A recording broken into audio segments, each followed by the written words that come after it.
be part of this. And my name is Wafaa Abdul Ghaffar. I'm the principal of Sheikh Zayed International Academy, Islamabad, Pakistan. When I got the invitation, I was thinking, why do we always think of green schools as schools that sustain natural environment and green as green?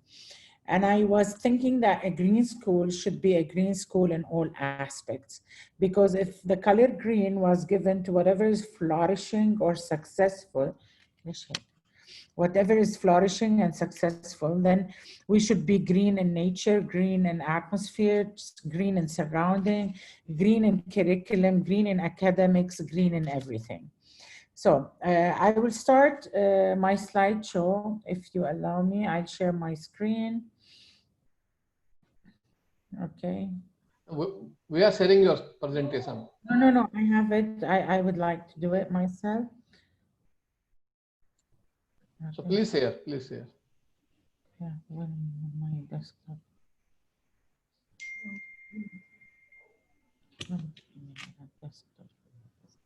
Okay.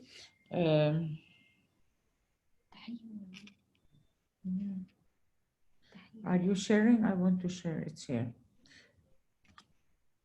Can you see it? Yes, please, please. Yes, go. Yes. Okay. So.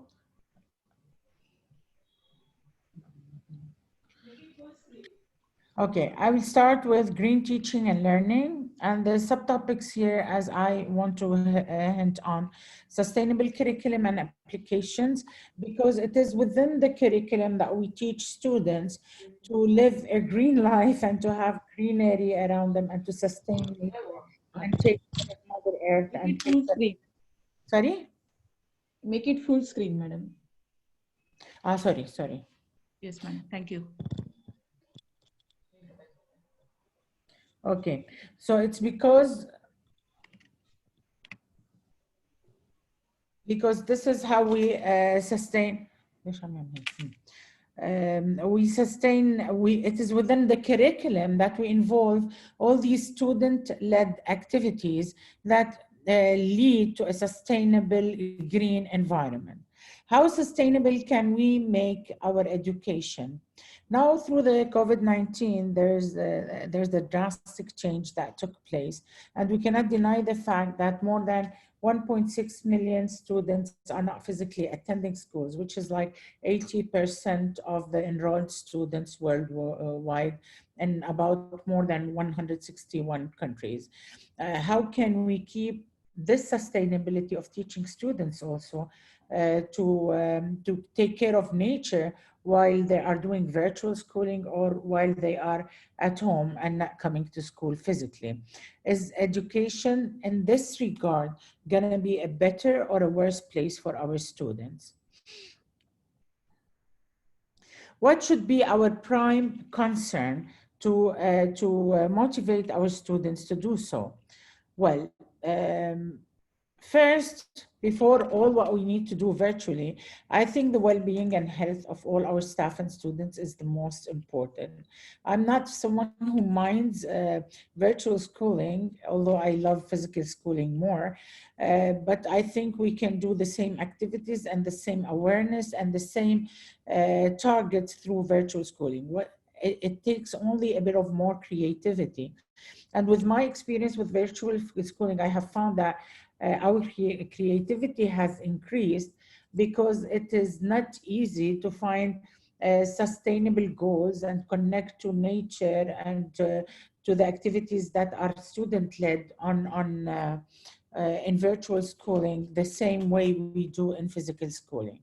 Collaborative work can be designed. I'll show you now some projects that our students have done even online in virtual schooling, where each student made a part of a project that is related to sustainable goals or to nature, and then put together, we have created a whole model of keeping green and keeping involved in the same greenery environment.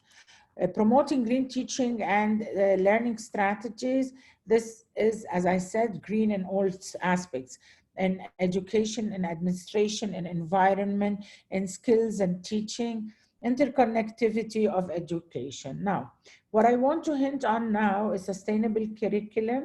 How can we have a sustainable curriculum that will eventually lead to a sustainable environment, to the sustainable goals? The curriculum and curriculum development. Here I found that we have become more creative in finding activities that relate to nature that we have to do online than physically being there. It is very easy to have students at school and teach them about the LED light and how to preserve energy and how to save water and to go out and plant a tree. The difficulty was on our virtual schooling, and it made us more creative and innovative in finding ways not to put this on hold until we go back to physical schooling. So this also needed a lot of critical reflection on our side and the student side, a lot of cooperative and collaborative learning and skills, and a lot of cultural awareness to be able to bring this culture that should be a green and sustained culture into the houses or into the homes. Okay, and to maintain also sustainability of nature likewise. I would like to share here some activities that we have done before virtual schooling and in virtual schooling. We're a school that connects largely to the global goals, and the students from grade 1 up to grade 12, they do weekly presentations and models and projects related to these goals.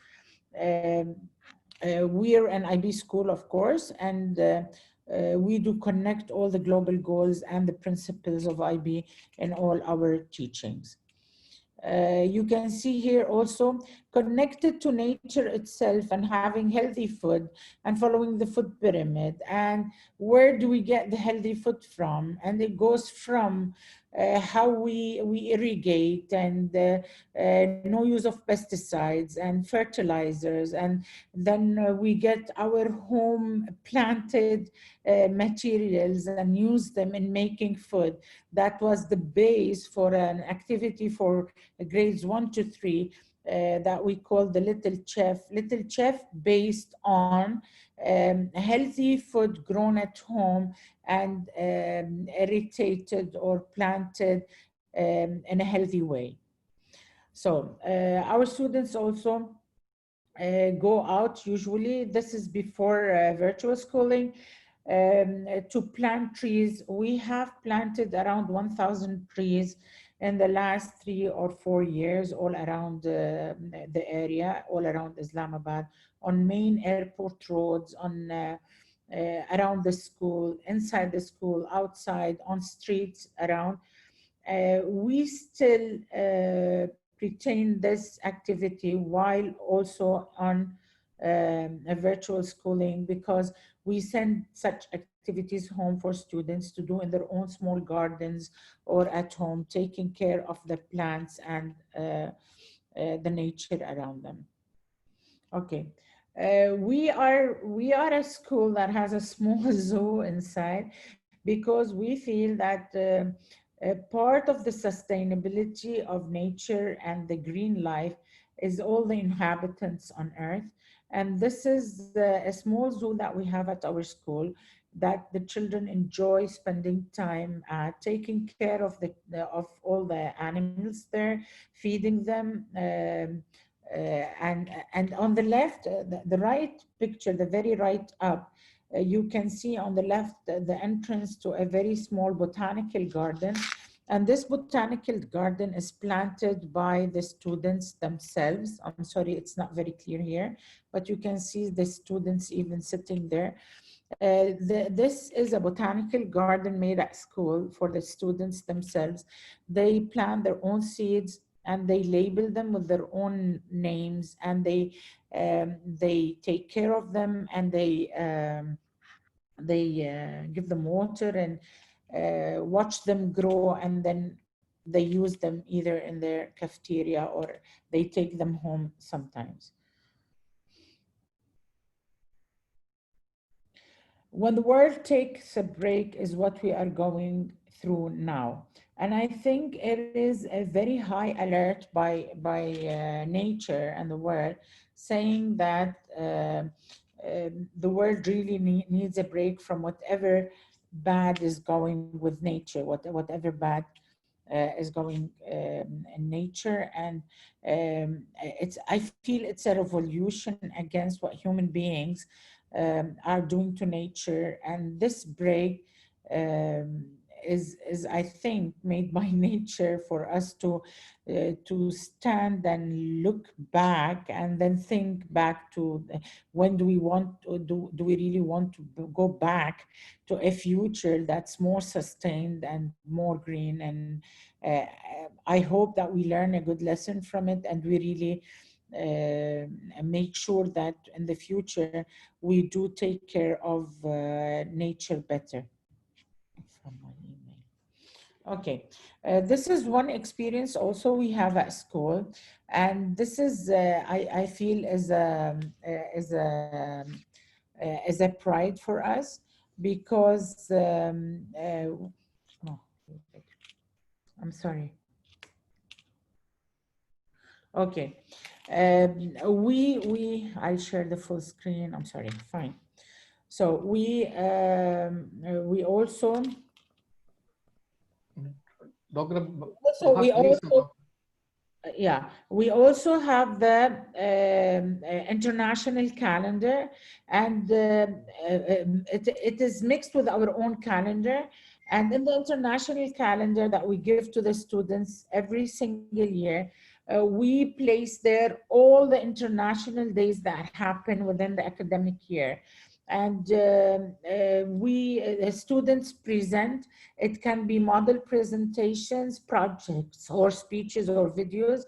They speak, for example, of the Earth Day. They have to make models, racial discrimination. So I'm talking here about all the international days, not only about any international day that has to do with nature and with keeping the world naturally happy, as we say. So these are part of our calendars, and this is part of our PYP5 exhibition, which was connected to all the global goals, and the theme was even the global goals. And each student took 2 or 3 global goals and made projects that relate to nature and preserving nature and the inhabitants on Earth. Okay. This is part of our kindness project, because all the projects we do also, they go to charity. This is our charity wall. And I'll sum up now by saying that we involve our students in all the world life competitions, and they always win very good prizes. We teach them to water taps, LED lamps, taking care of water saving, water recycle bins, botanical gardens, no paper zone. We're mostly a no paper zone institution. This is our exhibition room. It's a very big room that has all our projects that relate to nature and otherwise. We have created a very big exhibition room in the school where we exhibit all these projects, and guests and parents can in and see them all the time. And this is it. This is my email.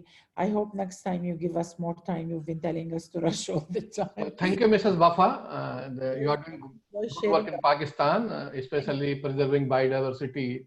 I just only suggest that in your exhibition room, please avoid the thermocol. It is not sustainable. It is the enemy of the planet. But you are doing great work, and I'm sure that you are leading sustainability initiative in schooling in Pakistan. So thank you, Mrs. Wafaa. Thank you. So now I request Mr. Satyendra Bhandari. Satyendra Bhandari, He is the principal primary school, government school in Uttarakhand, and he's doing a lot of sustainable activity.